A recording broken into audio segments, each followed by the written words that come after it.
नमस्कार दोस्तों, UPSC current affairs channel में आपका हार्दिक स्वागत है। इस चैनल को आप लाइक और सब्सक्राइब करते रहिए, जिससे ये चैनल जल्दी से जल्दी आपको आईएएस से संबंधित करंट अफेयर्स के वीडियो अपलोड करना शुरू करेगा, जो आपकी तैयारी में महत्वपूर्ण भूमिका निभाएंगे और साथ में आईएएस मोटिवेशन के कुछ वीडियो भी अपलोड किए जाएंगे। तो इस चैनल को जल्दी से जल्दी सब्सक्राइब एंड अपने दोस्तों को शेयर करते रहिए, जिससे मैं इस चैनल की अच्छे से शुरुआत कर सकूं, क्योंकि आपके सपोर्ट के बिना ये चैनल अपनी उम्मीदों पर खरा नहीं उतरेगा। चलिए शुरू करते हैं आज के इस वीडियो की। अप्रैल से जून तक आ जाएगी भारत बायोटेक की कोरोना वैक्सीन। जी हां दोस्तों, दवा निर्माता कंपनी भारत बायोटेक इंटरनेशनल कोविड-19 के लिए अपना टीका कोवैक्सीन अगले साल पेश करने की योजना बना रही। कंपनी के एक शीर्ष अधिकारी ने कहा कि भारतीय नियामक प्राधिकरण से अपेक्षित मंजूरी मिलने की स्थिति में कंपनी अप्रैल से जून 2021 के बीच वैक्सीन लॉन्च कर देगी। कंपनी फिलहाल देश के विभिन्न स्थानों पर तीसरे चरण के परीक्षण पर ध्यान दे रही। भारत बायोटेक्निक ने Indian council of medical research ICMR और national institute of virology NIV के सहयोग से टीका विकसित किया। कंपनी ने वैक्सीन के लिए निष्क्रिय सार्स-कोव-2 वायरस का इस्तेमाल किया। कंपनी के कार्यकारी निदेशक साई प्रसाद ने कहा, यदि हम परीक्षण के अंतिम चरण में मजबूत प्रायोगिक साक्ष्य डाटा के जरिए प्रभावशीलता व सुरक्षा स्थापित करने के बाद सभी अनुमोदन प्राप्त करते हैं तो 2021 में टीका पेश किया जा सकता है।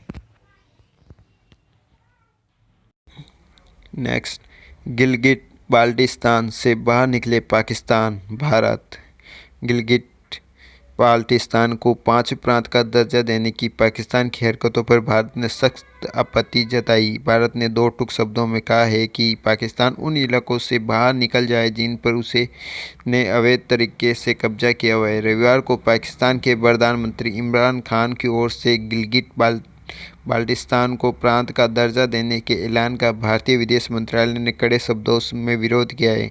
मंत्रालय के प्रवक्ता अनुराग श्रीवास्तव ने कहा, भारत अपने किसी भी क्षेत्र की स्थिति बदलने की पाकिस्तान की कोशिशों को खारिज करता है। केंद्र शासित प्रदेश जम्मू कश्मीर और लद्दाख के सभी क्षेत्र हमारा अभिन्न अंग है और रहेंगे।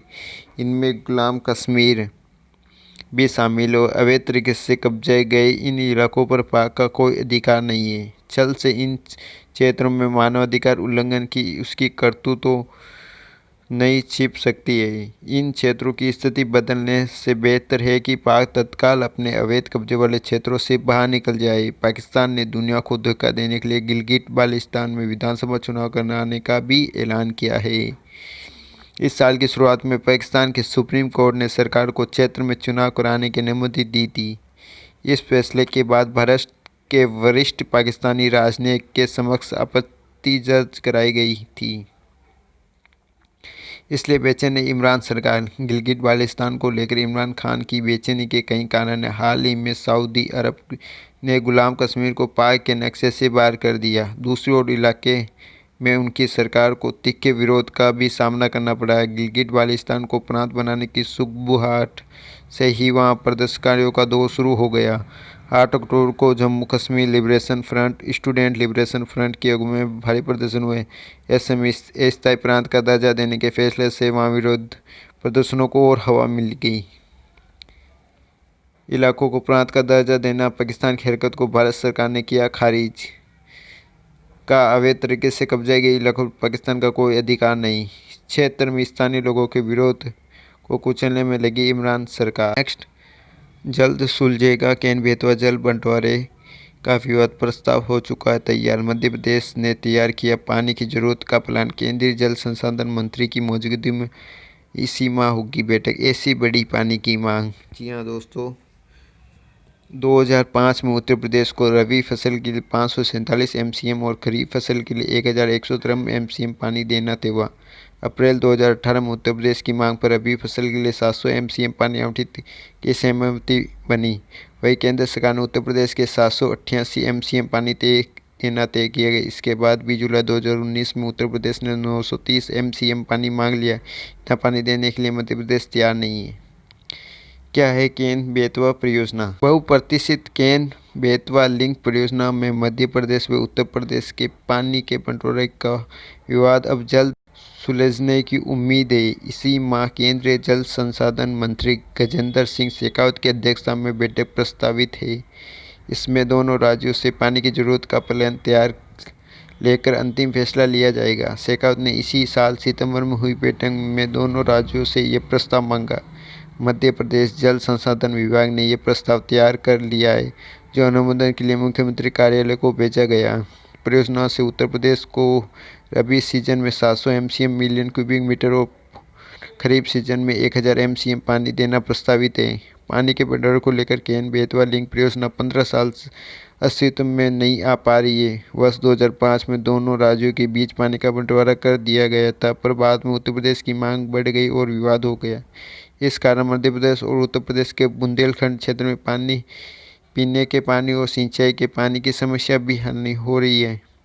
इस विवाद को सुलझाने के लिए सितंबर में शेखावत ने दोनों राज्यों के जल संसाधन मंत्री और अधिकारियों की बैठक बुलाई थी। इसमें मंत्री शेखावत ने इस विवाद की वजह से परियोजना में देरी पर नाराजगी भी जताई थी और दोनों राज्यों से अक्टूबर तक पानी का प्लान मांगा था। 29 अक्टूबर फिर बैठक प्रस्तावित थी, जो मध्य प्रदेश में उपचुनाव के कारण स्थगित कर दी गई। अब ये बैठक दीपावली बाद होगी, जिसमें दोनों राज्य अपनी कार्ययोजना रखेंगे। जल संसाधन विभाग के प्रमुख अभियंता MS डाबर इस मामले में कुछ भी बताने को तैयार नहीं। सूत्र बताते हैं कि मध्य प्रदेश जल संसाधन विभाग ने अपनी पानी की जरूरत की योजना में स्पष्ट किया है कि रबी सीजन में उत्तर प्रदेश को 700 MCM और खरीफ में 1000 MCM पानी दे पाएंगे। इससे ज़्यादा पानी दिया तो मध्य प्रदेश के हिस्से के 4.47 लाख हेक्टेयर क्षेत्र में सिंचाई के लिए पानी कम पड़ जाएगा। विभाग का ये भी तर्क है कि परियोजना में जंगल, जमीन और वन्य प्राणियों के लिए रेवास क्षेत्र का नुकसान मध्य प्रदेश को उठाना है, तो पानी पर पहला भी हमारा है। हाईकोर्ट ने कहा विवाह के लिए धर्म बदलना सही नहीं। जी हाँ दोस्तों, इलाहाबाद हाई कोर्ट ने कहा कि बालिग युवती अपनी मर्जी व पसंद के किसी भी व्यक्ति के साथ रह सकते हैं। उनके जीवन में किसी को हस्तक्षेप करने का अधिकार नहीं है। हालांकि संविधान प्रत्येक व्यक्ति को अपनी पसंद का धर्म अपनाने का अधिकार देता है।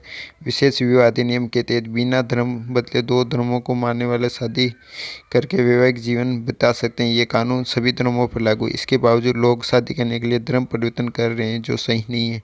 कोर्ट ने अलग अलग धर्म मानने वाले याचिकों को अपनी मर्जी से कहीं भी किसी के भी साथ रहने के लिए स्वतंत्र कर दिया है। ये आदेश न्यायमूर्ति JJ मुनीर ने सहारनपुर की पूजा उर्फ जोया सावेश की याचिका पर दिए। पूजा ने घर से भागकर सावेश से शादी कर ली। जब परिवार को पता चला तो उसे पकड़कर घर में नज़रबंद कर दिया गया। इस पर यह याचिका दाखिल की गई। कोर्ट ने पिछली सुनवाई में 18 साल की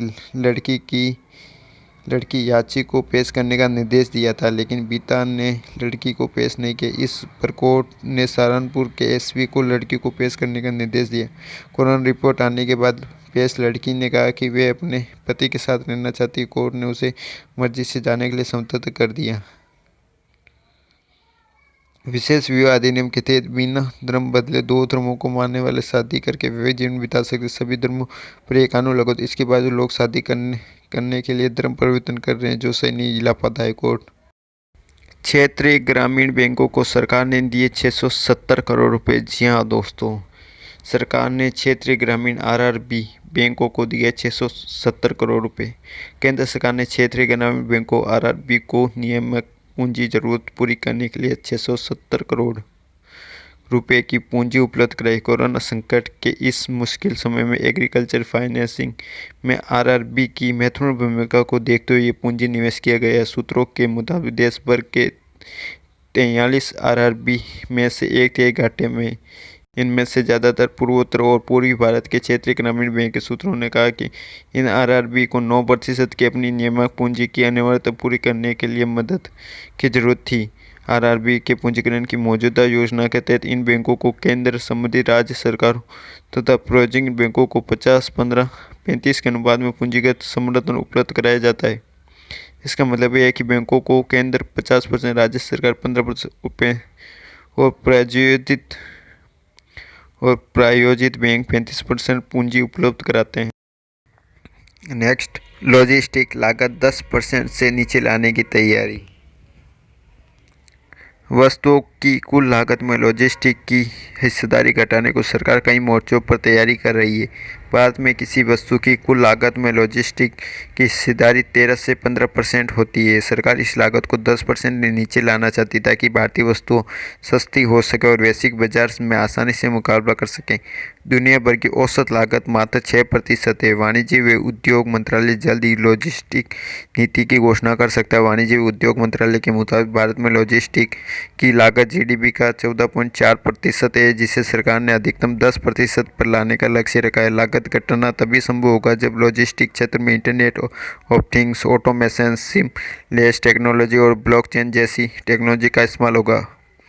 वाणिज्य व उद्योग मंत्रालय के मुताबिक भारत के लॉजिस्टिक बाजार में वर्ष 2019 से 2025 के दौरान सालाना 10.5% बढ़ोतरी की उम्मीद है। वर्ष 2025 तक जीडीपी में मैन्युफैक्चरिंग की हिस्सेदारी 25 से 30% के स्तर पर पहुंच सकती है, तब लॉजिस्टिक का अहम भूमिका होगी। 2022 तक लॉजिस्टिक क्षेत्र में 1.39 करोड़ लोगों को रोजगार मिल सकता है, जबकि 1.09 करोड़ लोग इस क्षेत्र में काम करते हैं। मंत्रालय सूत्रों के मुताबिक नई लॉजिस्टिक नीति के तहत भविष्य में पोर्ट पर माल की बढ़ोतरी को भी ध्यान में रखा जा रहा है, इसलिए पोर्ट की क्षमता विस्तार का काम भी शुरू हो गया है। 2022 तक पोर्ट की क्षमता में 6% तक की बढ़ोतरी की जाएगी। वहीं रेलवे माल ढुलाई की क्षमता को सरकार 2023 तक 3.3 अरब टन ले जाना चाहती है।